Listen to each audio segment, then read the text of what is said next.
September 14, 2021. Ama Mirna! Woo! Congrats po kay Ama Mirna.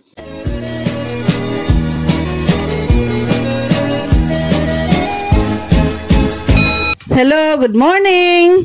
Dito naman tayo ngayon kay Edsy. Magbibigay tayo ng konting reaction dito sa nangyari nga itong mga nakalipas. Nako, ano ba itong nangyari? Panoorin natin.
Oras kayo dadating. Ito, wala pa siya.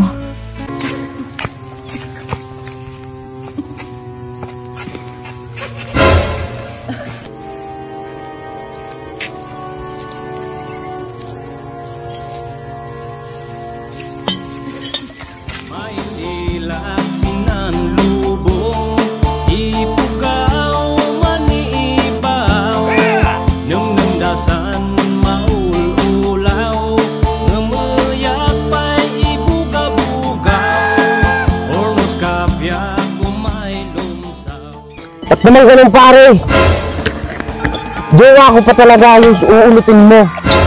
Sa dinabi-nabi ng babae, talagang yung sa akin pa. Kala ko ba kaibigan kita? Ba't ganun?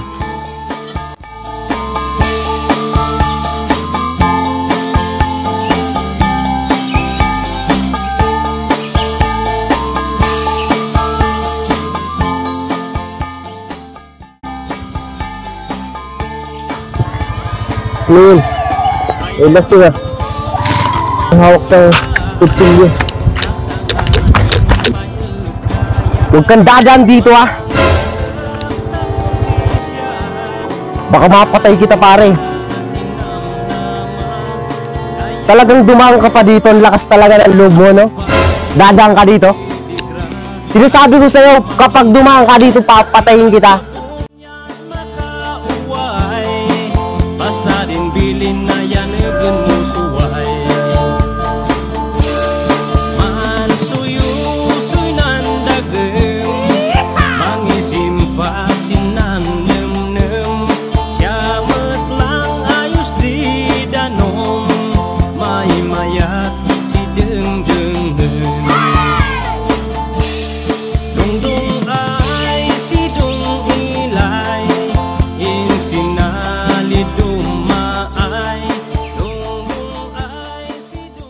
Ano yan? Manliligaw ba yan ni Beyonce?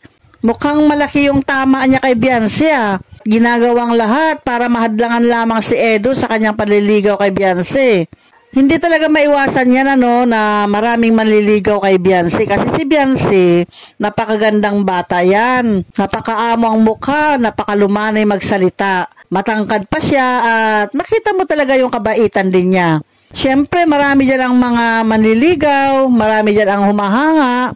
Hindi lang natin nakikita yan, pero sigurado tayo niya na marami talaga. At ito ang itong napanood natin. Naku, lasinggero. Ano ba itsura nito? nakahubad pa. At talagang hinarangan si Edo sa pagpunta kay Beyonce. Ayaw niyang may manliligaw kay Beyonce. Dala-dala ang kanyang iniinom, tapos may dala pa siyang itak. Mukhang may balak talaga ito kay Kalingap Edo eh. Inabangan niya eh. Ibig sabihin, ayaw niyang ituloy o ayaw niyang si Kalingap Edo ay ituloy ang paliligaw kay Beyonce. Kasi nagsiselos siya dahil may gusto siya kay Beyonce, ganon. Pero hindi dapat ganyan. Dapat parehas lang, fair lang. Manligaw siya, manligaw din yung iba. Kung sino pang gusto manligaw, ganon. Tapos manligaw din si Edo. Fair lang. Kung ano yung pipiliin ni Beyonce, dapat irespeto natin yon. Kung piliin niya si Edo, ay di okay. Maraming may fans niyan kasi, kay Edo at kay Beyonce. Kung pipiliin naman ni Beyonce yung itong nakahubad na ito, o na kay Beyonce na yon, hindi tayo manghuhusga kung bakit makukursoladahan niya itong nakahubad na ito. Kung halimbawa makursoladahan niya ni Beyonce, saan kaya patutungo itong pangyayari ito, Siyempre si Edo palagi pupunta kila Beyonce. Ibig sabihin itong nakahubad na ito na lalaki, palagi rin yan mag-aabang kay Edo. O sige, abangan natin yung mga susunod na pangyayari dyan. Huwag kayong bibitaw ha. Salamat nga pala kay Kuya Val Santos Matubang dahil itong aking ipinalabas sa ngayon o binigyan ng reaksyon ay video niya po yan.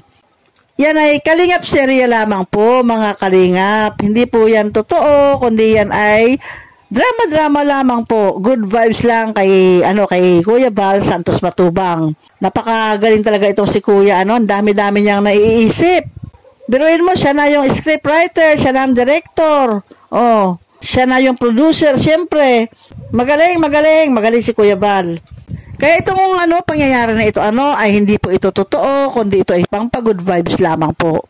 Kaya wag po tayong mabahala na baka may mangyari kay Edo, ganon, hindi po. Wala po mangyayari dahil drama nga lang ito. Kalingap serye lamang ito. Abangan natin yung susunod dahil anong nangyari? Yung teddy bear na ibibigay nga ni Kalingap Edo kay Beyonce, di ba? Nung tumakbo siya, nahulog dun sa tulay. May karugtong po ito, mga Kalingap. May karugtong po ito. Siyempre sa channel ni Kuya Val Santos Matubang, doon nyo panoorin. Kasi yung teddy bear na nahulog doon sa kanal, o doon sa ilog, sapa ba yun, o ay dumiretso doon sa ilog. At alam nyo ba na si Beyonce ay nasa ilog yung time na yun? Pakikita niya kaya yung teddy bear na yun? Aagos kaya yung teddy bear na yun doon sa ilog na kung saan si Beyonce ay naglalaba? Panoorin na lang po ninyo ang karugtong nito doon kay Kuya Val Santos Matubang. Salamat po sa kanya dito sa video clip na aking ginamit. Credit kay Kuya Val Santos Matubang. Okay, hanggang dito na lamang po ang aking video. Salamat muli sa inyong panonood. Hanggang sa muli. Bye-bye!